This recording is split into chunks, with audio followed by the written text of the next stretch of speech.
अभी हम आ गए हैं पीवीआरआई में, अर्थात पतंजलि बायो रिसर्च इंस्टीट्यूट, जिसका स्लोगन है माता भूमि ही पुत्रोहम पृथिव्याः। और इसके ऊपर एक पौधा दिया हुआ है कि धरती हमारी माँ है और इसके ऊपर जो पेड़ पौधे हैं, प्रकृति है, ये इसके श्रृंगार हैं। और ये प्रकृति हमारी माँ है और इससे हमारी सारी विकृति दूर होती हैं और इस प्रकृति से ही हमें पोषण मिलता है, जीवन मिलता है। और ये जो जैविक खाद है ये भी इसी प्राकृतिक सिद्धांत पर आधारित है। हमारे साथ में हैं राम कुमार शुक्ला जी, जो हमारे सीनियर साइंटिस्ट हैं यहाँ के। और आपका क्या नाम बेटा? विजय शर्मा। तो इसमें क्या करते हो? इसमें माइक्रोस्कोप में हम इसके जो स्ट्रक्चर है बैक्टीरिया का उसको हम देख के आइडेंटिफाई। तो ये बैक्टीरिया को आइडेंटिफाई करते हैं, वो बैक्टीरिया जो हार्मफुल नहीं है। दो तरह के बैक्टीरिया होते हैं, एक मित्र जीव होते हैं, एक शत्रु जीव होते हैं, ऐसे हम उसको बोल सकते हैं। तो इसमें जो आप, इसका पूरा सिद्धांत क्या है, ये जो जैविक खाद है पूरा इसका? जो भी पीवीआरआई करती है वो प्रकृति आधारित वर्क करती है। प्रकृति ने जो बनाया है, जो हमारे खेत के लिए लाभदायक है, उसको आइसोलेट करके हम अपने अनुसार उसको कृत्रिम माध्यम में ग्रो करते हैं और मल्टीप्लाई करने के बाद किसानों को उपलब्ध करा देते हैं। तो ये जो यहाँ पर पहले उसको बैक्टीरिया को, जीव को जो है पहचाना, और पहचानने के बाद उसको आइडेंटिफाई करने के बाद में उसको मल्टीप्लाई करते हैं, वो भी हम आपको सिस्टम बताएंगे। और मल्टीप्लाई करके फिर आपको जो हम अलग अलग तरह के खाद, कीटनाशक और दूसरे जैविक जो माध्यम उपलब्ध कराते हैं, उसका कैसे आपकी फसल पर असर होता है, इसको पूरा विस्तार से आपको समझाते हैं। बैक्टीरिया को आइडेंटिफाई करने के बाद, पहचानने के बाद उसको यहाँ कृत्रिम माध्यम, आर्टिफिशियल उसको माध्यम उपलब्ध कराते हैं। और उसके बाद में यहाँ क्या करते हैं? यहाँ पर स्टरलाइज शुक्ला जी, यहाँ स्टरलाइज करते हैं, माने उस बैक्टीरिया के अलावा जो कुछ उसके साथ में माध्यम के रूप में अन्य बैक्टीरिया जो डेवलप हुए उनको खत्म कर देते हैं। और फिर यहाँ क्या करते हैं? ये हमारा इनॉकुलेशन चेंबर है। हाँ। जिसमें इनॉकुलेट किया जाता है, जैसे एजोटोबैक्टर, पीएसबी, राइजोबियम, मेजोस्पर्मियम को इनॉकुलेट करते हैं। इनॉकुलेशन करने के बाद जामुन के रूप में, जैसे जामुन डाला जाता है, हाँ, ऐसे हम जामुन के रूप में इनॉकुलेट करते हैं। और इनॉकुलेशन करने के बाद ये हमारा, यहाँ पर हम उसको एयर आर्टिफिशियल कंडीशन प्रोवाइड करते हैं, जिसमें टेम्परेचर हम मेंटेन करते हैं, ह्यूमिडिटी मेंटेन करते हैं। और इसको एयर चाहिए, हमारे जितने सूक्ष्म जीव जो है, बेनिफिशियल माइक्रोब्स हैं, उनको हवा चाहिए, हम इसमें हवा प्रोवाइड करते हैं। ऊपर कॉटन लगा हुआ है, कॉटन से एयर चला जाता है और निश्चित माइक्रोब्स डेवलप करते हैं, जिसका है 24 घंटे, 36 घंटे, 48 घंटे। विभिन्न प्रकार के जीव हैं, उनके लिए अलग अलग टाइम निर्धारित किए गए। तो यहाँ उनको मल्टीप्लाई करते हैं। हाँ, मल्टीप्लाई करते तो ये हिला क्यों रहे हैं? इसमें एयर प्रोवाइड कर रहे हैं, तो हिलाने से उसमें एयर चली जाती है। लेबोरेटरी स्केल में हम यहाँ प्रोडक्शन करते हैं, मास स्केल में यूनिट है। तो लेबोरेटरी के लेवल पर तो यहाँ उसको मल्टीप्लाई कर लिया, और प्रोडक्शन के लेवल पर हम, हमारा ये बड़ा फर्मेंटर है जो 2 KL 4 KL। आपने जहां अभी देखा था वहां लैब के लेवल पर बैक्टीरिया को मल्टीप्लाई करते हैं। यहाँ प्रोडक्शन के लिए ये उसकी प्रोडक्शन यूनिट है, तो यहाँ उसको मास स्केल पर उसको मल्टीप्लाई करके और फिर प्रोडक्शन आप तक पहुंचाते हैं पीवीआरआई के डिफरेंट प्रोडक्ट के रूप में।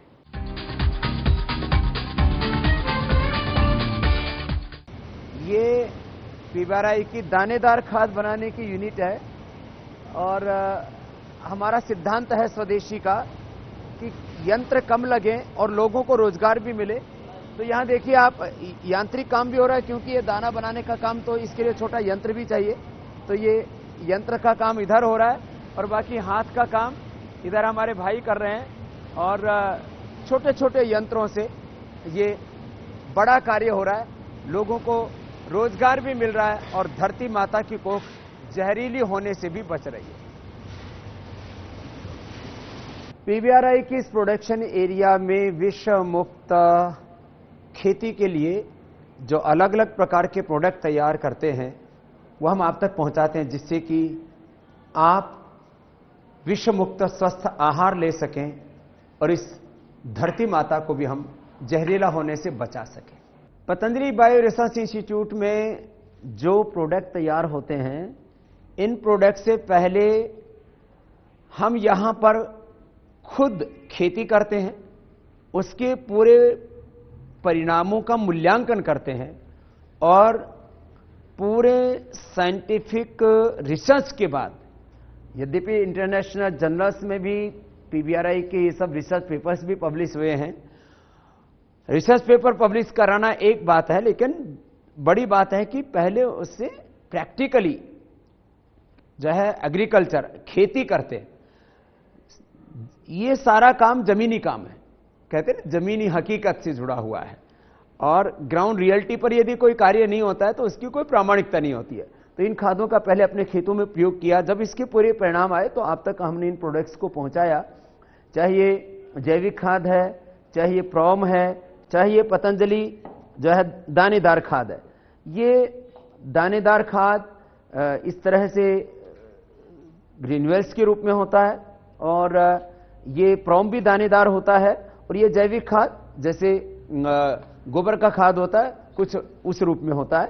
तो जैविक खाद में, प्रोम में और ऑर्गेनिक दानेदार खाद में क्या अंतर है शुक्ला जी? ये जैविक खाद में हम सूक्ष्म जीवों को समावेश करते हैं, इसमें जोटोबैक्टर, पीएसबी, राइजोबियम, मेजोस्पाइरिलम या जितने भी बेनिफिशियल जीव होते हैं जो इसमें सर्वाइवल होते हैं, उनके अनुसार ये सारे जीव क्या करते हैं? ये जमीन में नाइट्रोजन का फिक्सेशन करते हैं, फास्फोरस को सोलाइज करते हैं। माने नाइट्रोजन को कहां से फिक्स करेंगे? नाइट्रोजन वायुमंडलीय नाइट्रोजन को सॉइल में फिक्स करते हैं। वातावरण में कितना % नाइट्रोजन होता है? 78%।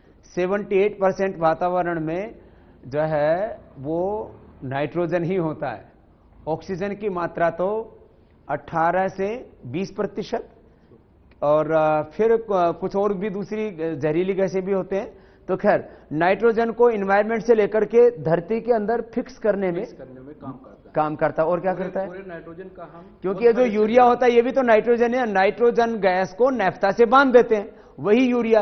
किसानों को ऐसा लगता है पता नहीं ये यूरिया कौन सा भगवान का अवतार आया है कि हमारी खेत में जो है पैदावार बढ़ा देगा। ये यूरिया का मतलब नाइट्रोजन है, और नाइट्रोजन तो 78% जो है वो एनवायरनमेंट में ऑलरेडी है।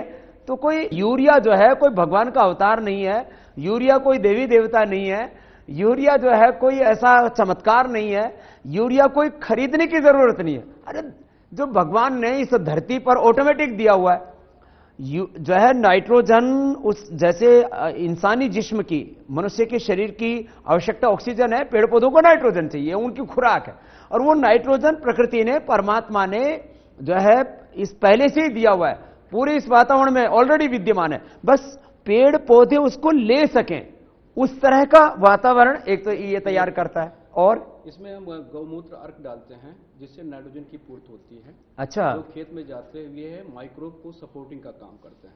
और क्या क्या फिर ये जो है कैल्शियम है, मैग्नीशियम है, और जिंक है, नाइट्रोजन, सल्फर है, ये सब कैसे मिलेगा? ये सब भी माइक्रोब्स ऐसा होता है जो सूक्ष्म जीव जो है जमीन के अंदर जितने भी nitrogen, phosphorus, potash, calcium, magnesium, copper, cobalt होता है उसको अवेलेबल, माने पहले से ही धरती के अंदर सारी चीजें हैं। मैं जैसे चिकित्सा विज्ञान के बारे में जब बात करता हूं तो कहता हूं भाई कोई भी ऐसी मेडिसिन नहीं है जो बाहर से लेते हो और आपके भीतर ना हो। वो सारे केमिकल्स और हार्मोन्स जो आप बाहर से लेते हो आपके भीतर ही है। आप भीतर वो अच्छे से पैदा हो सके, बैलेंस हो सके, इस तरह का आप एक एनवायरमेंट पैदा कीजिए, योग करके, प्राणायाम करके, ध्यान करके।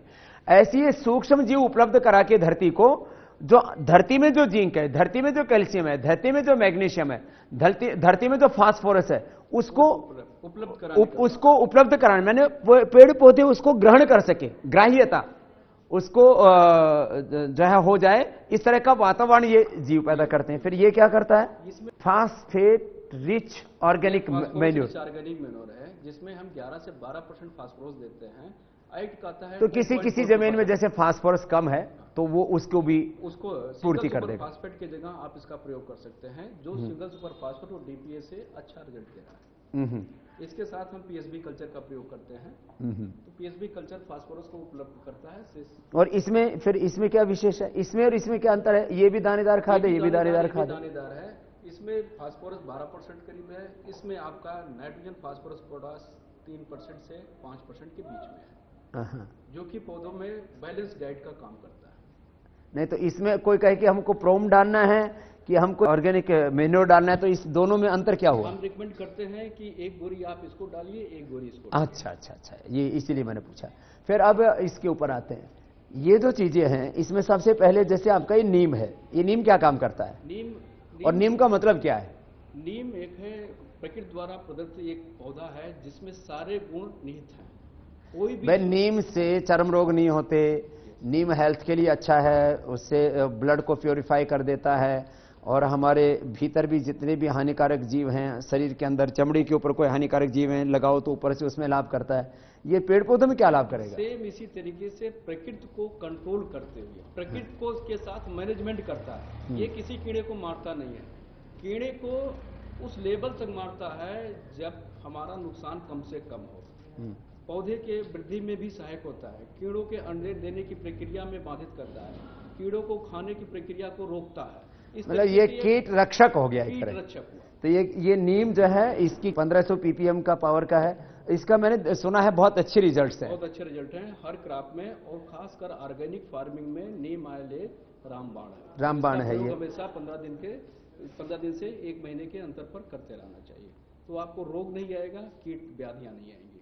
हाँ, ये प्रिवेंटिव ही है। प्रिवेंटिव। और ये ट्राइको क्या है? ये ट्राइकोडर्मा ये सूक्ष्म माइक्रोब्स है, कवक है, ये कवकनाशी है जो जमीन में जितने भी रोग हो रहे हैं उनको कंट्रोल करने के लिए प्रयोग किया जाता है। मतलब उसमें जो हानिकारक जो बैक्टीरिया है, हानिकारक जीव हैं, कीटाणु हैं, वो रोगाणु वो पैदा ना हो। हाँ, कवकनाशी के रूप में बनाया गया था, लेकिन अब इसका रिजल्ट ये देखा गया कि आपको एक कवकनाशी भी है, प्लांट ग्रोथ प्रमोटर का भी काम करता है, फास्फोरस को भी सब्लाइज करता है, और मैंने इसके मल्टीपल बेनिफिट्स देखने को मिल रहे हैं, रिजल्ट आ रहे हैं। और ये फ्लोरेसेंस क्या है? ये बैक्टीरिया को कंट्रोल करने के लिए, ये भी प्लांट बायोपेस्टिसाइड्स है, ये सब नेचुरल है। ये करता क्या है? ये आप पौधे के ऊपर जब स्प्रे करते हैं तो जो ये स्प्रे करते हैं तो जो बैक्टीरिया की ग्रोथ होती है उसको चेक कर देता है और रोग उत्पन्न करने वाले कारक को कंट्रोल कर लेता है। ये तो फिर दूसरी कंपनियां भी बनाती है, तो पीवीआरआई ने जो बनाया उसमें और दूसरी कंपनी में क्या अंतर हुआ? देखिए, एक तो हमारा प्योरिटी है, दूसरे रेट को भी हम किसान को देखते हुए। दूसरे कितने में देते हैं? जैसे फ्लोरेसेंस है, ट्राइको है, नीम है। नीम आपको 450 से लेकर 600 रुपए पर लीटर मिलते हैं बाजार में। हम नीम कितने का उपलब्ध कराते हैं? हम इसको 440 रुपए में। तो माने दूसरों से सस्ता है, और दूसरा क्वालिटी तो 100% उसमें श्योरिटी है। फिर ट्राइको 175 रुपए हम उपलब्ध कराते हैं, ये 200 रुपया 250 रुपया पर केजी किसानों को उपलब्ध। और ऐसे ही फ्लोरेसेंस सेम 175 रुपए में इसको हम प्रोवाइड कराते हैं। बाजार में कितने का मिलता है? बाजार में 200 रुपए, 225, 250 रुपए। तो 200 से 250 रुपए तक मिलता है, 250 में उपलब्ध कराते हैं। ये बायोजिंक ये क्या रेट में मिलता है बाजार में? बाजार में भी 150-200 रुपए, 250 रुपए तक जाते हैं। 150 से 200 रुपए तक। और आप लोग कितने में उपलब्ध कराते हैं? हम भी 150 रुपए में। तो 150 से 200, 250 तक जाते हैं, अच्छी क्वालिटी के हैं प्रोडक्ट, तो यहाँ 150 रुपए में उपलब्ध कराते हैं। ऐसे ये एनपीके, ये बायो एनपीके, इसमें हम नाइट्रोजन, फास्फोरस और पोटास तीनों उपलब्ध करने वाले जीव को डाल करके बनाएंगे इसको। तो ये इसके अंदर ऐसे सूक्ष्म जीव हैं, वो धरती के अंदर जो पहले से ही विद्यमान जो फसलों को पोषण देने वाले तत्व हैं उनको एक्टिवेट कर देता है, और उनको वो पेड़ पौधे अच्छे से ले सके इस स्थिति में उनको ला देता है। इस स्थिति में लाते हैं। ये बायोजिंक क्या काम करता है? ये जिंक जो होते हैं, जो सॉइल में अनुपलब्ध होते हैं, उनको सब्लाइज कर देता है और पौधे को अपटेक करने का काम करते हैं। माने धरती में उपलब्ध तो हैं, लेकिन वो पेड़ पौधे उसको अवशोषित नहीं कर पाते, ऐसी स्थिति में होते हैं, तो उसको एक्टिवेट कर देता है। तो ये जिंक वाला हो गया, ये बायो पोटास हो गया। ये पोटास भी होता है, सॉइल में डालते हैं, जितना हम नाइट्रोजन, फास्फोरस, पोटास देते हैं, पौधे 20 से 30% ही यूज करते हैं, शेष जमीन में कि तो पड़े रहते हैं या कहीं लॉस हो जाते हैं। इसके प्रयोग करने से जो भी अनुपलब्ध फास्फोरस है, पोटास है, उसको उपलब्ध करा देता है। पोटास, फिर फास्फोरस तो इसमें लिखा नहीं? फास्फोरस तो इसमें आपका हो गया। हाँ, इसमें हो गया। तो अलग अलग तत्वों की कमी होने पर अलग अलग चीजों का प्रयोग किया जाएगा। फिर ये फास्फेटिक जैव उर्वरक, पीएसबी, और ये जो है एजोटो, इनमें क्या ये फास्फोरस को सब्लाइज करता है। ये फास्फोरस सब्लाइज पाउडर फॉर्म में भी है, लिक्विड फॉर्म में हम प्रोवाइड करते हैं। ये जमीन में जाने के बाद फास्फोरस को उपलब्ध फॉर्म में उपलब्ध करा देता है। एजोटोबैक्टर है बाइमोलेट नाइट्रोजन को सॉइल में फिक्स करता है, और ये हमारा राइजोस्फीयर जो होता है उसके अंदर फ्री लिविंग बैक्टीरिया है, इसके लिए किसी चीज़ की जरूरत नहीं होती है, वहाँ पर वो ग्रो करेगा और बाइमोलेट नाइट्रोजन को लेकर के अपना जीवन सर्वाइवल होता है। जब वो डेड हो जाता है तो पौधे को उपलब्ध होता है। इस तरीके से 20 से 25 किलोग्राम नाइट्रोजन जो है 1 एकड़ खेत में उपलब्ध हो जाता है, और ये एक बार देने के बाद कंटिन्यूअस चलती है। पर ये एजोटो क्या करता है? ये नाइट्रोजन उपलब्ध कराता है। इसमें आपने ये जो है नाइट्रोजनस जैव उर्वरक है, इसमें ये चित्र किस चीज का बनाया है? ये एजोटोबैक्टर जो है उसका सेल साइज है, सेल शेप है। तो जो बैक्टीरिया है उसको कुछ ऐसा इस तरह की कुछ उसकी शेप होती है जब सूक्ष्मदर्शी यंत्र से देखते हैं, क्योंकि माइक्रोस्कोप से इनको देखा जा सकता है, ये फिजिकल आंखों से तो दिखेगा नहीं। कोई किसान इसको लेके जाए और बोले धरती पर हमने डाला है तो कुछ ऐसा दिखा ही नहीं। लेकिन ये है धीरे धीरे किसानों तक भी ज्ञान को पहुंचाना है, इसलिए ऐसे दिखाया गया है कि इसको किसान भी कम से कम हाँ नहीं, मेरे को कभी कोई ये सोच ले कि पता नहीं भैया तो ऐसा कुछ तो धरती पर मिला नहीं, हम तो डाल दिया पूरे खेत में। खैर, तो ये इस तरह ये कुछ प्रोडक्ट हैं। ये हमारा बायोपोटा है, ये पोषक, ये क्या करता है? ये सहजीवी के रूप में प्रकृति ने बहुत अच्छा एक जीव बनाया है, माइकोराइजा। वो आप लेबोरेटरी में भी विदाउट माध्यम के पौधा जब जड़ देता है, जड़ों के पास माइकोराइजा जो है ग्रो करना शुरू करता है और जमीन से न्यूट्रिएंट को अवशोषित करके पौधे को देता है, और पौधे से न्यूट्रिएंट खाद्य पदार्थ को माइकोराइजा यूज करता है। ये बहुत अच्छा बैलेंस बनाया है नेचर ने। इससे हमारा जो है पोषक तत्व भी उपलब्ध होते हैं, फास्फोरस को भी सप्लाई भी करता है, और जिसकी जड़ें कम हो जाती हैं एज ए जड़ का काम करता है। ये किस शेप में? ये दानेदार है या कैसे? दानेदार है। तो ये पोषक जो है, ये सारा सब कुछ जो है इस धरती माता की कोख में है। वेद में तो कहा हिरण्य गर्भ समवर्तताग्रे भूतस्य जातः पतिरेका आसीत् सादाधार पृथ्वीम ध्याम तेमम कस्मै देवाय हविषा विधेम। परमात्मा स्वयं हिरण्य गर्भ है। इस धरती के गर्भ में उसने सब कुछ दिया हुआ है और इस पूरे ब्रह्मांड को अपने गर्भ में धारण किया हुआ है। धरती में सोना है, चांदी है, हीरे हैं। धरती के अंदर माने सारे केमिकल सोल्स, धरती के अंदर ही वो सारा ऐश्वर्य है जिसको हम विविध रूपों में प्रयोग करके स्वयं को धनवान और ऐश्वर्यवान बनाते हैं। तो उसका एक रूप आपको पीवीआर का यहां दिखाया। फिर आप धरती में एक दाना बीज का डालते हैं, वो हजारों गुना हो जाता है। अब ये तो हमने उपलब्ध करा दिए थे। अब अगला हमारा संकल्प था कि किसानों को देसी बीज मिले और अच्छे बीज मिले। बीजों के नाम पर बहुत बड़ा धोखाधड़ी का धंधा, माने अंग्रेजी में जिसको फ्रॉड बोलते हैं, वो चलता है। तो अभी कौन कौन से अपने बीज उपलब्ध कराने की सोची है? हमने खरीफ 2016 से अभी 6 बीज उपलब्ध कराने की सोची है। ये कब से? इसी खरीफ से, फरवरी से। कौन कौन से बीज? उसके अंदर हम पहले बाजरी लेके आ रहे हैं राजस्थान। अच्छा, ये जो अभी आपने उसको हरे चारे में 4 कटाई इसकी हो जाती है। और दूसरा हम जवार लेके आ रहे हैं, एक सफेद वाली एक लाल वाली। तो सफेद और लाल ये हरियाणा, पंजाब, उत्तर प्रदेश, पश्चिमी उत्तर प्रदेश। नहीं, जवार जो है ये पशुओं को खाने के लिए या जवार पशुओं के लिए? हाँ, नहीं चारे के रूप में यूज। हाँ, क्योंकि उधर महाराष्ट्र में और उधर कर्नाटक में उधर जवार को खाने के रूप में खाया है, वो ग्रेन के रूप में। पर अपने नॉर्दर्न इंडिया के अंदर इसको खाया नहीं जाता, यहाँ चारे के रूप में, पशुओं के हरे चारे के रूप में। पौष्टिक होनी चाहिए और उसकी क्वालिटी ऐसी होनी चाहिए कि 3-4 कटाई उसकी आसानी से हो सके और किसान और ज्यादा पैदावार हो, पानी कम लगे इसके अंदर। जैसे बाजरी है तो ये कम पानी के अंदर पैदा हो जाती है, जो कि जवार का सब्स्टिट्यूट है। ठीक बात। इसके अलावा हम आगे बाजरे भी लेके आ रहे हैं। तीन वैरायटी बाजरे की है और बाजरा और भी पैदा कर रहे हैं, दूसरी कंपनियां भी पैदा कर रही हैं। हमारा मोटो है उसके पीछे जो किसान, सैकड़ों किसान हर साल सुसाइड कर रहे हैं। एमएनसी बड़ी बड़ी कंपनियां बाहर से बीज ला करके, वो काफी कॉस्टली होता है, हम उसको थोड़ा सस्ता भी करेंगे। और नहीं, बाहर की कंपनियां कितने रुपए में उपलब्ध करा रही है और हम कितने में करवाएंगे? अभी हमने हाइब्रिड स्वयं बनाना शुरू नहीं किया है। हम रिसर्च और डेवलपमेंट अपने यहाँ डेवलप करेंगे। जैसे कि एमएनसीज बाहर रिसर्च करके उसको यहाँ लेके आती है, जैसे बीटी कॉटन बाहर से लेके आती है, बहुत कॉस्टली सीड होता है। तो हम ये आगे प्लान बनाया है हमने, क्योंकि अभी तो शुरुआत है हमारी। हम छोटे बीजों से, सस्ते बीजों से शुरू करेंगे, तो अभी हाइब्रिड्स में भी जाएंगे। एक तो पशुओं के चारे से लेकर के जो हमारे खाद्यान्न होते हैं, ग्रेन्स, जिनको हम अपने आहार के रूप में उपयोग करते हैं, वहां तक भी हम लेकर के जाएंगे। और बहुत तरह की शाक सब्जियों के हमने देसी बीज भी डेवलप किए हैं, और वो बीज अभी काफी क्वांटिटी में हमारे पास में पतंजलि ग्रामोद्योग में हम पैदा कर चुके हैं। तो गेहूं से लेकर के, धान से लेकर के, हरी मिर्च हो, पालक हो, मेथी हो, टमाटर हो, गाजर हो, और पत्ता गोभी, फूल गोभी, इन सब के जो है आपको अच्छी क्वालिटी के बीज उपलब्ध कराने के लिए भी अभी पीवीआरआई में एक बड़ा अभियान हम शुरू करने जा रहे हैं। पतंजलि ग्रामोद्योग का लक्ष्य है ग्रामीण भारत की आर्थिक समृद्धि।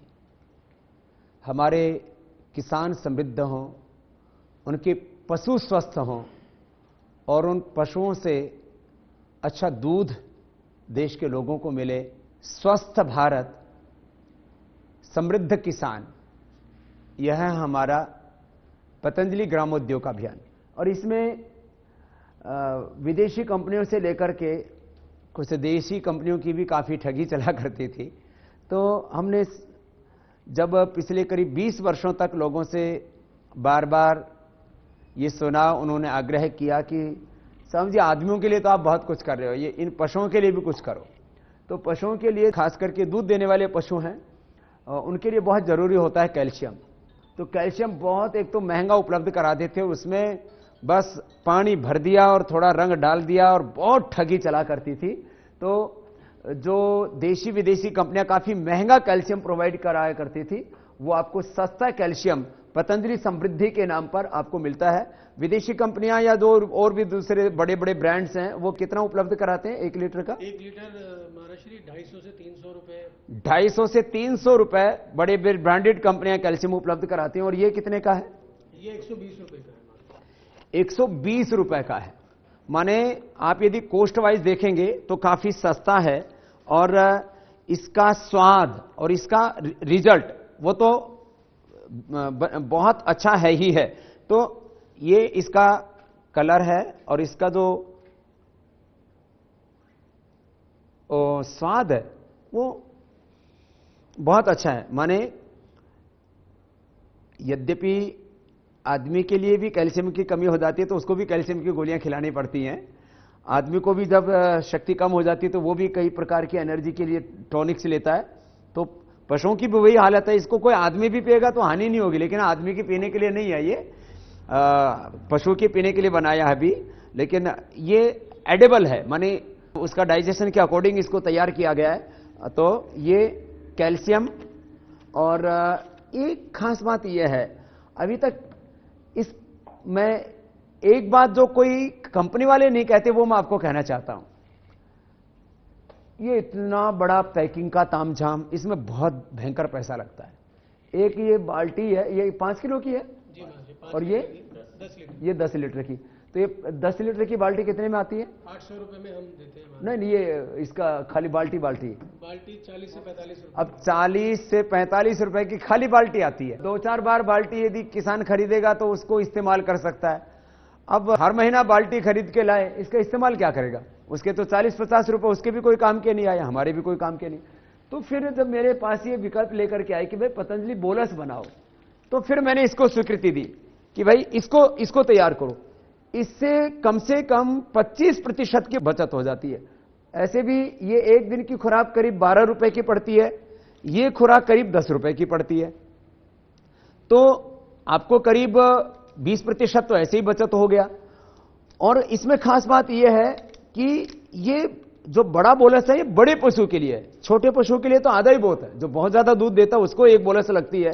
तो ये बोलस का जो हमने उपलब्ध कराया, इससे एक तो कॉस्ट कम होगी, क्योंकि इसमें पानी ढोना पड़ता है। इसमें पानी भी तो होता है लिक्विड रूप में, तो पानी भी है, इसमें बोतल है, तो पानी का ट्रांसपोर्टेशन और इधर बोतल का एक खर्चा, ये कट करके हमने बोलस बना दी। ठीक है, इसमें भी थोड़ा पैसा लगता है, लेकिन वो बनिस्पत इसमें तो पानी ढोने में और जो है ये बोतल उपलब्ध कराने में तो पैसा खर्च होता है, उससे कम होता है।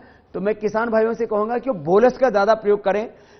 जो परंपरागत चीजें हैं उनमें ना फंस के रहें कि ये लिक्विड ही होता है कैल्शियम, तो ऐसा कुछ नहीं है। कैल्शियम तो एक ऐसे देखा जाए तो इन दोनों में जो मिलाते हैं तो पाउडर फॉर्म में होता है, पाउडर फॉर्म में तो होता है, उसको पानी में मिलाते हैं तब वो लिक्विड होता है। तो आपको ओरिजिनल दे रहे हैं एक तरह से, बिना किसी पानी की मिलावट किए हुए। तो आप अपने घर का पानी मिला लो ना। कोई ये एक एक लीटर पानी पूरे देश में ढोने में एवरेज खर्चा 305 रुपए लीटर तो ऐसे ही बढ़ जाता है, फिर उसके लिए पैकिंग की व्यवस्था हो रही थी। खैर, तो ये कैल्शियम समृद्धि के नाम से, क्योंकि ये दूध की वृद्धि भी करता है और पशु को कमजोर होने से बचाता है, ये पतंजलि मल्टीविटामिन है, ये भी दुधारू पशुओं के लिए बहुत जरूरी है। ये भी बाजार में बहुत महंगा मिलता है। कितने रुपए का मिलता होगा? 1700 रुपए से शुरुआत है महाराज की। 1700 रुपए जी 1 लीटर? जी महाराज, ये तो बड़ा भयंकर महंगा है। ये 850 रुपए का पतंजलि। 850 रुपए का। भाई इसके ऊपर भी पूरा अभियान चलाना पड़ेगा मुझे लगता है अभी। और इसकी भी प्रोडक्शन कैपेसिटी, जैसे पतंजलि में जूस की कैपेसिटी 50 टन, 100 टन की, आटा की कैपेसिटी 500 टन की, अलग अलग जैसे वॉशिंग सोप है, डिटर्जेंट, केक एंड पाउडर, उनकी कैपेसिटी 500 टन की प्रतिदिन की है। ऐसे ही इनकी भी अभी कैपेसिटी बढ़ा करके इसका भी प्रचार करना पड़ेगा। बहुत ठगी चल रही है। मैं तो इसके बारे में, रेट के बारे में पहले ज्यादा पूछा नहीं था, बस इतना बताया था कि भाई इसमें कमाई के लिए नहीं करना हमें ये काम। देखो, एक होता है कमाई, एक होता है भलाई। ये काम हमारा व्यापार के लिए नहीं, परोपकार के लिए, कमाई नहीं, भलाई के लिए। कैसे मैं पूरे इसका दर्शन आपको बता रहा हूं। एक पक्ष है तो पैसे वाला, तो इसके आगे जो पक्ष है वो और भी ज्यादा महत्वपूर्ण है। ये माने करीब आधे रेट में मल्टीविटामिन, और ये 500 ml में है, 100 ml में, ये 100 ml, ये 100 ml में है। और ये पशुओं का पेट खराब हो जाता है। अब पशु अलग अलग जगह अलग अलग तरह का पानी मिलता है। आदमी तो पानी की इन्फेक्शन से इतना डरता, मैंने देखा विदेशों में तो लोग जो है इतने ज्यादा पानी के प्रति सजग हैं। हमारे हिंदुस्तान में 50% बीमारियां तो इंसानों को पानी से होती है, जानवरों को भी 50% से ज्यादा बीमारियां खराब पानी पीने से होती हैं।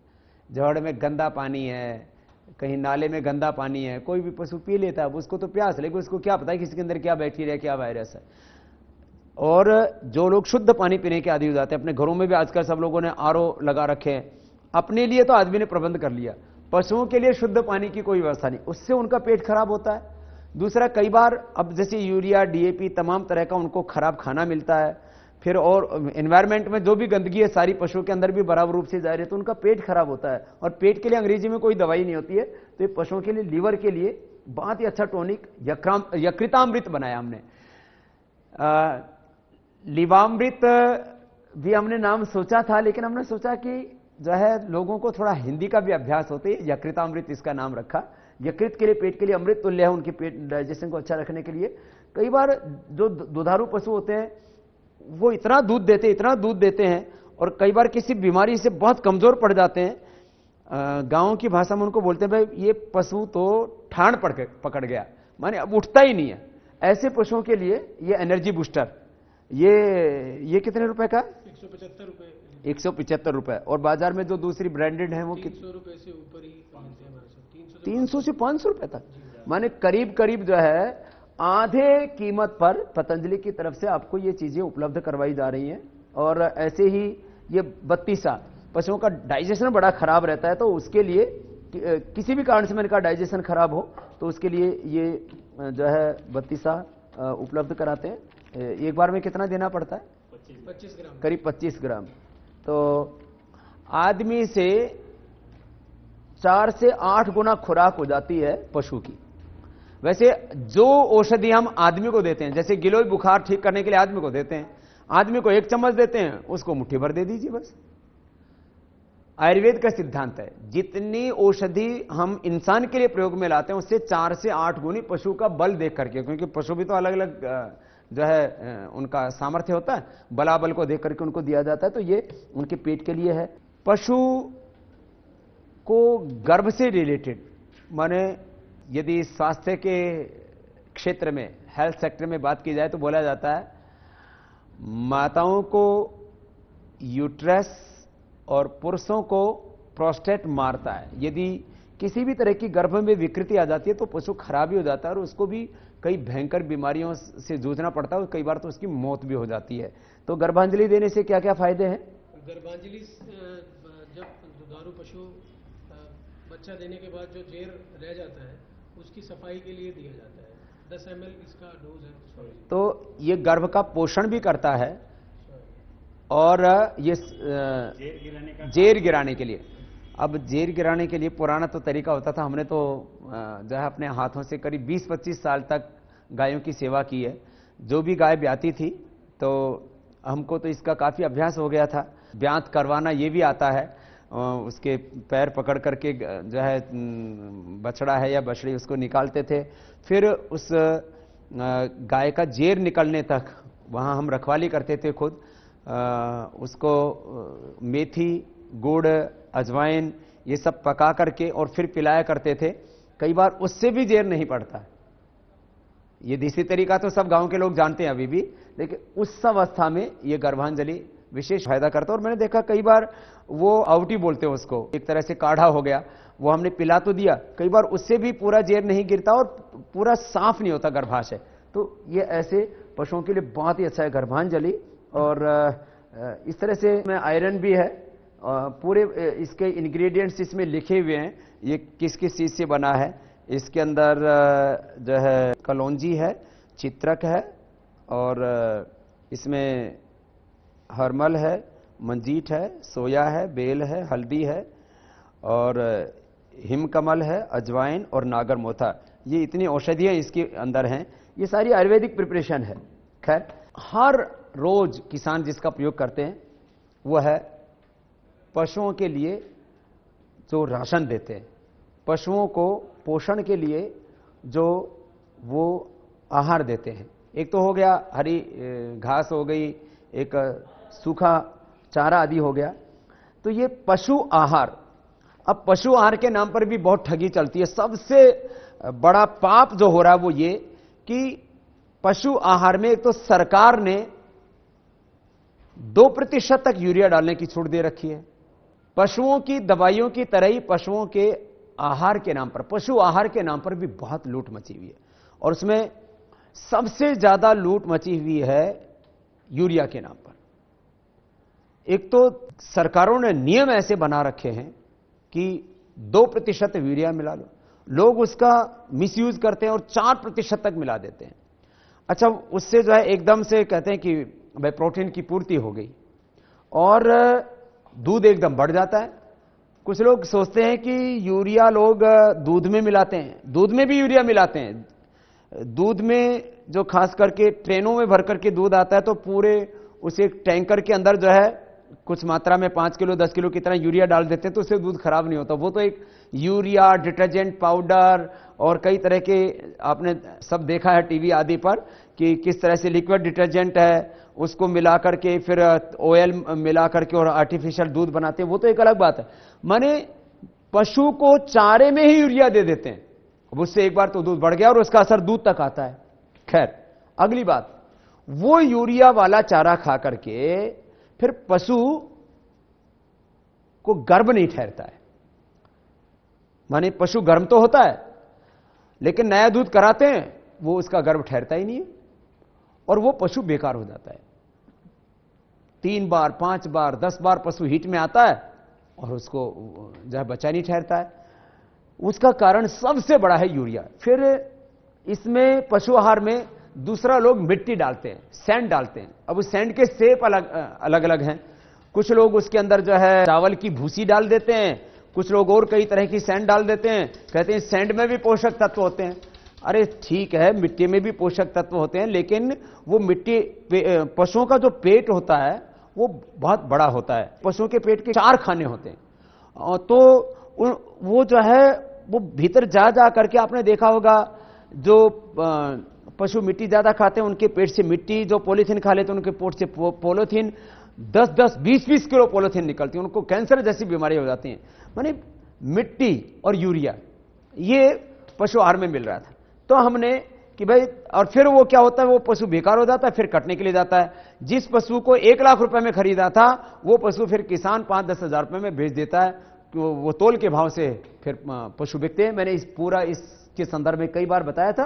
तो उसके लिए हमने ये पतंजलि ग्रामोद्योग की ओर से आपको दुग्धामृत सिल्वर, दुग्धामृत गोल्ड और जो है डायमंड तक भी उपलब्ध कराया। अभी इसको नई सेब भी दे रहे लोगों को, पैकेजिंग अच्छी वाली अच्छी लगती है। जैसे मैंने बताया कि आपको जो हम पीवीआरआई के प्रोडक्ट उपलब्ध कराते हैं, तो इस चाहे हम कुदरती खेती के बारे में जो प्रशिक्षण देते हैं तो उसका प्रयोग पहले अपने खेतों में करते हैं। करीब यहां पतंजलि की जो है कई हजार बीघा जमीन है कुदरती खेती के, चाहे वो सलरी है, चाहे वो जीवामृत है, चाहे वो बीजामृत है, चाहे वो नेडप का खाद है, चाहे वो वर्मी कंपोस्ट है, उसका पहले अपने खेतों में प्रयोग करते हैं। ऐसे ही अपने पतंजलि की गौशाला की गायें हैं, करीब 1000 गायें, तो गाय का बहुत बड़ा काम करने वाला गाय के नस्ल की सुधार के लिए, तो हम अपने पशुओं को पहले देते हैं। हम इसी दुग्धामृत को अपने पशुओं को देते हैं। हम ज्यादा जो है ये गोल्ड का प्रयोग करते हैं, और जो बहुत ज्यादा दूध देने वाले पशु हैं उनके जो है डायमंड भी खिलाते हैं।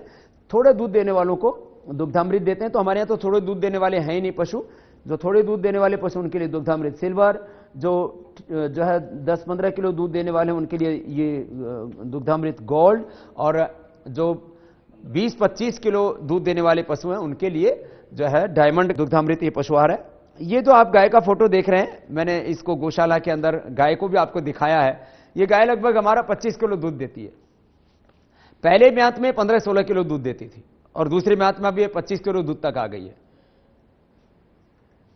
हम अपने पशुओं को, अपनी गायों को इसको खिलाते हैं, और आगे हमारा सपना है कि हिंदुस्तान में जो 5-5 किलो दूध भी दे रही है गायें, वो 3 ब्यात में अच्छे सांड के सीमेन से उसको कृत्रिम तरीके से क्रॉस करवाया जाएगा। कृत्रिम गर्भाधान करवा करके तो विदेशी सीमेन लेकर के आए और उससे हिंदुस्तान की सारी नस्लें खराब कर दी। खैर, वो विषय मैं पहले बोल चुका हूं पूरा का पूरा।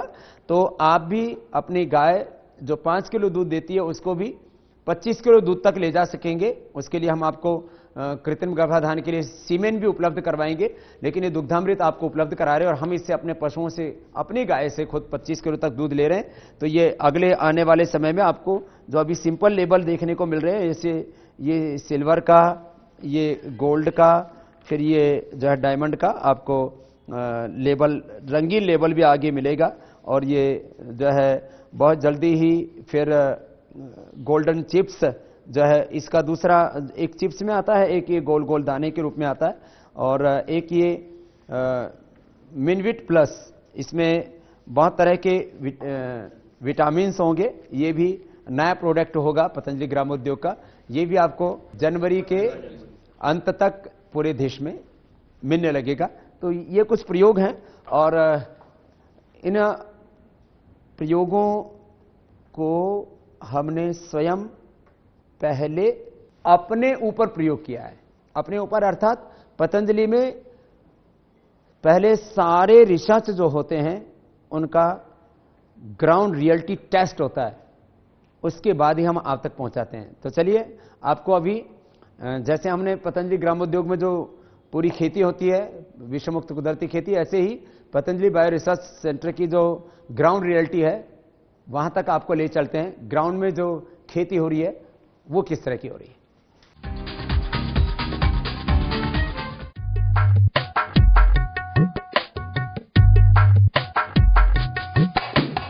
ये पतंजलि बायो रिसर्च इंस्टीट्यूट पीवीआरआई का रिसर्च फार्म है। यहां अलग अलग प्रकार की खेती की जा रही है, माने शाक सब्जियों से लेकर के चावल, गन्ना, टमाटर, मकई, अलग अलग प्रकार की सारी शाक सब्जियां यहां पर बोई जाती हैं। हम आपको एक सरसरी दृष्टि से इसके बारे में बता रहे हैं। पूरा डिटेल में जानने के लिए तो आपको काफी मेहनत करनी पड़ेगी, यहां थोड़ा समय लगाना पड़ेगा, क्योंकि खेती का काम बहुत ही कठिन काम है। और ग्राउंड रियलिटी जानने के लिए, जमीनी हकीकत जानने के लिए आपको खुद जमीन से जुड़ना पड़ता है। तो बहुत बड़ा एरिया इसका है। जैसे कि आप पतंजलि ग्रामोद्योग में जो हम कुदरती विषम मुक्त खेती करते हैं गोमूत्र और गोबर से, ऐसे ये जैविक खेती का बहुत बड़ा रिसर्च एरिया है। और ये जो आपको खाद जो मिलता है, उस खाद का एक तरह का यहाँ ये भंडार है। और पीछे ये पालक की है, फिर उसके पीछे अलग अलग गेहूं का जवारा है, और पीछे अलग अलग प्रकार की सब्जियां हैं। फिर ये मकई है। ये मकई किसके लिए बो रखी है? इसमें हम वैम का प्रोडक्शन करते हैं। वैम जो है हमारा, वैम क्या होता है? ये वेसिकुलर अर्बेस्कुलर माइक्रोराइजा, माइक्रोराइजा के नाम से ये हम लोग का प्रोडक्ट जो है पोषक के रूप में आता है। तो पोषक का जो है, जो एक तरह का जो उसका बैक्टीरिया है, ये फंगस है। फंगस। तो जो पोषक का फंगस यहाँ तैयार करते हो, कहाँ तैयार होता है? ये जो फंगस है इसका जो मेन कार्य है, ये इन्फेक्शन कर देता है। किसके? जड़ में? जड़ों में। जड़ों में इन्फेक्शन करके फिर क्या करता है? जितने भी पोषक तत्व हैं ये अवशोषित हो जाते हैं इसमें। तो वो अवशोषित होकर के फिर क्या करते हैं? और ये इसको आप देख सकते हैं, इसमें हम लोगों ने 100% ऑर्गेनिक है। इसमें कुछ भी हम लोगों ने केमिकल का यूज नहीं किया है। यूरिया डीएपी कुछ नहीं डाला। 100% कंपोस्ट प्लस वैम जो है हम लोगों का 10 केजी पर एकड़ जो हमारा पोषक है। 10 केजी प्रति एकड़? एक एकड़ के हिसाब से होता है, मगर इसको हम कैलकुलेट करके, हाँ, तो जितना इसमें लगता है, हाँ, उसको हम लोगों ने इसमें दिया। और जो सिंचाई होती है नॉर्मल वो दिया। ये इस समय का पौधा नहीं है, ये इसका जो है अप्रैल के टाइम में, गर्मियों में। ये अप्रैल के समय होता है मकई। और इस समय अभी आप देख रहे हैं, ये अभी जनवरी का महीना है, जनवरी का पहला सप्ताह है, और इस समय यह मकई इतनी स्वस्थ है, और एक एक में कई कई जो है ये सिट्टे निकल रहे हैं इसके। कितने सालों से प्रयोग चल रहा है तुम्हारा? ये हम लोग का 3 साल से हम लोग कर रहे हैं। तो मकई के ऊपर तो बहुत जबरदस्त रिजल्ट है इसका। तुम्हारा कौन सा खाद है वो? पोषक खाद का। तो किसान आकर के देखते हैं इसको? हाँ, आते हैं यहाँ पे। तो ये खाली ऐसा नहीं कि कुछ 10-20 ही पौधे हैं, पूरा का पूरा ये इसके ऊपर रिसर्च फार्म है, तो सारा का सारा प्रयोग हो रहा है, और एक एक में कई कई सिट्टे निकल रहे हैं इस समय भी, और देखने में भी इतनी हेल्दी लग रही है। विदेशों में पशुओं के आहार के रूप में, पशु चारे के रूप में, हरे चारे के रूप में इसका बहुत प्रयोग होता है। और जो आप कॉर्नफ्लेक्स खाते हो, कुछ लोग मकई की रोटी भी खाते हैं, मकई की रोटी और शाक जो है ये तो सर्दियों में बहुत खाया जाता है। खैर, ये तो एक तरह का था जो पोषक खाद का प्रयोग। ऐसे ही जो पतंजलि के जो सारे उत्पाद हैं पीवीआरआई के, उनका यहाँ खुद प्रयोग किया जाता है। हमने इनको 3 तरह के फार्म डिजाइन करने के लिए बोला था कि एक में 100% आप जो है वो केमिकल वाली खेती कीजिए, एक में 25% ये जैविक मिलाइए, 75% केमिकल रखिए, फिर एक में 50-50 जैविक और जो है ऑर्गेनिक। क्योंकि लोग डाइवर्ट होने में उनको ऐसा लगता है पता नहीं हम तो बर्बाद हो जाएंगे, हमारी तो उपज कम हो जाएगी, हमारी आमदनी कम हो जाएगी। तो जिस हम खेत में खड़े हैं ये 100% ऑर्गेनिक वाला है। माने इसमें जो भी हम खाद प्रयोग कर रहे हैं वो पूरा का पूरा जो है जैविक खाद है, और जैविक खाद से इतनी बढ़िया गोभी तैयार हो रही है ये। और इसके साथ साथ इसमें कितना है? इसमें 25% केमिकल है, इसमें 75% ऑर्गेनिक, जैसा कि इसमें हम लोगों ने लेबल किया है। हाँ। और फिर आगे जो है इसके और क्या क्या प्रयोग है इसमें? हम लोगों का ये इधर हम केमिकल के साथ भी इसका कंपेयर कर रहे हैं। पत्ता गोभी तो आप सीधा सलाद के तौर पर भी खा सकते हैं, और जैविक का जो स्वाद है वो बहुत ही शुद्ध होता है, सात्विक होता है और पौष्टिक होता है। माने जो यूरिया डीएपी से आप साग सब्जियां पैदा करते हो उनमें पूरे पोषक तत्व भी नहीं होते। मैंने देखने में तो मोटी मोटी हो जाती हैं, लेकिन उनमें वो स्वाद नहीं होता जो जैविक में होता है। अब देखिए ये है, ये अपेक्षाकृत आपको थोड़ी ज्यादा रिच लग रही होगी क्योंकि ये 100% केमिकल वाली है। तो हमने 100% केमिकल वाली, फिर 100% जो है पीछे आप देख रहे हैं वो ऑर्गेनिक, फिर 25%, किसमें 50%। तो अलग अलग प्रकार के जो रिसर्च के पैरामीटर्स हैं उसके अकॉर्डिंग ये सारी खेती की हुई है। ये फूल गोभी है, तो इसमें भी इसी तरह से अलग अलग प्रयोग किए हुए हैं। शाक सब्जियों से लेकर के आलू, गेहूं और सारी फसलों के ऊपर ये पीवीआरआई का रिसर्च चल रहा है। और हमारे भाई क्या नाम है, विजय शर्मा, विजय शर्मा और हमारे शुक्ला जी, पूरी टीम है हमारे साइंटिस्टों की। वो जैसे इसके पैरामीटर्स हैं खेती के, उसके आधार पर 25, 50 और 100% तक जैविक खेती का प्रयोग कर रहे हैं। अभी निष्कर्ष के रूप में हम इतना कह सकते हैं कि 25 से 50% तक आप फर्टिलाइजर्स तो आंख बंद करके बंद कर सकते हो, उनको कम कर सकते हो, और करीब 3 सालों में आप 100% ऑर्गेनिक एग्रीकल्चर पर, जैविक खेती पर आ सकते हो।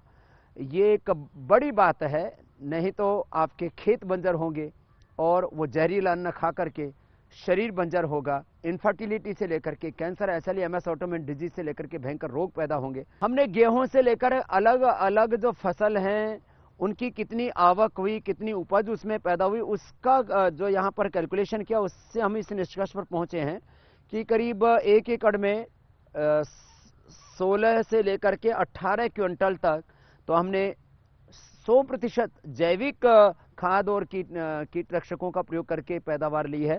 और भिंडी में तो जो यूरिया, डीएपी आदि डाल करके लेते हैं उससे डबल पैदावार ली है। तो अलग अलग फसलों के ऊपर अलग अलग परिणाम है, लेकिन इतनी बात जरूर है कि आप 1 से लेकर के 3 सालों तक अपने खेत को पूरी तरह से ऑर्गेनिक कर सकते हैं। और ऑर्गेनिक, ये जैविक विषम मुक्त कुदरती खेती करके आप अपने खेतों को बंजर होने से बचा सकते हैं और इस भारत को बीमार होने से बचा सकते हैं। अरे दूसरों के लिए नहीं तो अपने से तो शुरुआत करो। आप 1-2 एकड़ जो खेत है जिसमें आप अपने लिए गेहूं पैदा करते हो, अपने लिए चावल पैदा करते हो, अपने मासूम बच्चों के लिए जिसमें आप साग सब्जियां पैदा करते हो, उनमें तो कम से कम आप जैविक उगाना शुरू करो और जैविक खाना शुरू करो, तो आपको खुद लगेगा जैविक खेती सर्वोत्तम है और जैविक खाना स्वास्थ्य के लिए सर्वोत्तम है। पीबीआरआई का ये शाक सब्जियों वाला और पीछे इसके गेहूं का प्लॉट है। इसमें सब किसी में 100%, किसी में 25%, किसी में 50%, अलग अलग तरह के ट्रायल्स लिए जा रहे हैं। ये आप मेरे पीछे देख रहे हो, तो ये कोई भी किसान आता है उसको हम सारी चीज़ें लाइव दिखाते हैं। ये 100% यूरिया, डीएपी वाली, माने जो है केमिकल वाली खेती है। ये ठीक दिख रही है ये भी आपको। अब इसमें और आपको मैं अभी इससे बस अगले प्लॉट में ले चलता हूँ। ये 100% यूरिया वाली है और इसमें से अभी 1 क्विंटल 10 किलो तो निकाल चुके हैं मूली, और उसके बाद भी इतनी बची हुई है। ये जो है ये 100% जो है वो ऑर्गेनिक वाली है। और इसका स्वाद, क्योंकि हमने तो बचपन से मूली बहुत खाई है, आपको हम बताते हैं खुद भी। एक तो जो गोमूत्र गोबर पर आधारित खेती वाला विषय है वो अलग है, और ये पीबीआर वाली खेती है जिसमें हम जैविक खाद का प्रयोग करते हैं। और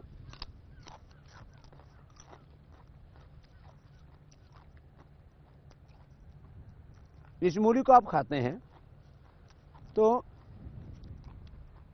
जो सामान्य मूली है उससे बिल्कुल इसका अलग टेस्ट है। हमने तो बचपन से गाजर, मूली ये सब अपने हाथों से बोई है और खूब खाई है। माने इसका जो स्वाद है इसमें ना तो बहुत ज़्यादा तीखापन है, ना ये जैसे आर्टिफिशियल मीठी लगती है वैसी भी नहीं है, एकदम परफेक्ट टेस्ट है। और इसको खा करके एक तृप्ति जैसी मिलती है।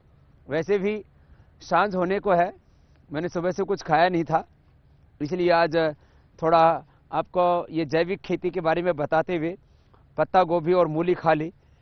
इससे ज़्यादा और हेल्दी फूड स्वास्थ्य के लिए हो भी क्या सकता है। आप भी ऑर्गेनिक खेती अपनाइए, सेंद्रीय विष मुक्त कुदरती खेती अपनाइए, स्वयं को स्वस्थ रखिए और स्वस्थ भारत के निर्माण के लिए आगे आइए। जाग उठा है देश ये सारा, दृढ़ संकल्प की बारी है।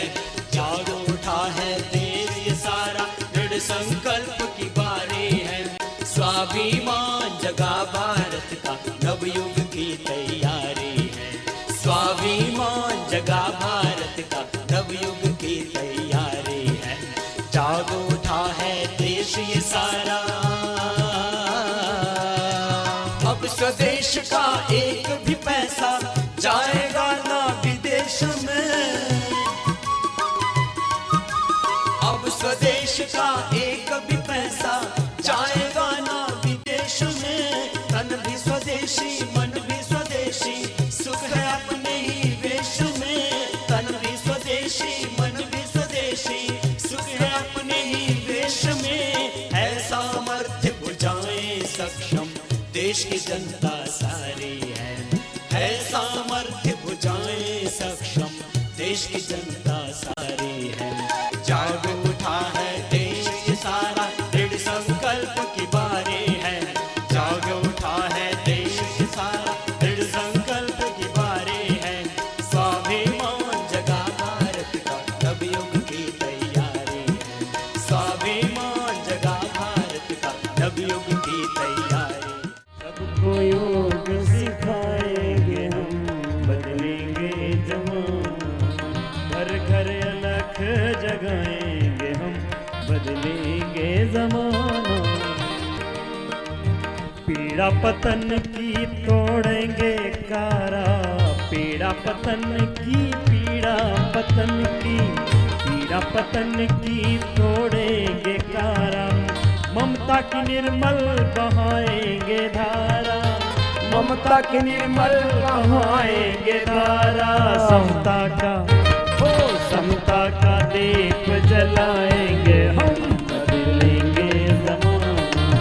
समता का दीप जलाएंगे हम बदलेंगे जमाना। घर घर अलख जगाएंगे हम बदलेंगे जमाना। घर घर अलख जगाएंगे हम बदलेंगे जमाना। तार मन की तुम्ही से जुड़ी ही रहे।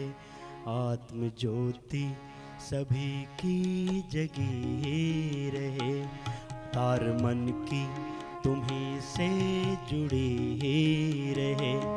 आत्म ज्योति सभी की जगी ही रहे। आरजू है यही के तेरी गोद में। आरजू है यही के तेरी गोद में। बाबा हंसती हर एक जिंदगी ही रहे। हर मन की तुम्ही से जुड़ी ही रहे। तार मन की तुम्ही से जुड़ी ही रहे। आत्म ज्योति सभी की जगी ही रहे। आरज़ू है यही कि तेरी गोद में बाबा हंसती हर एक जिंदगी ही रहे। तार मन की तेरी से जुड़ी ही रहे।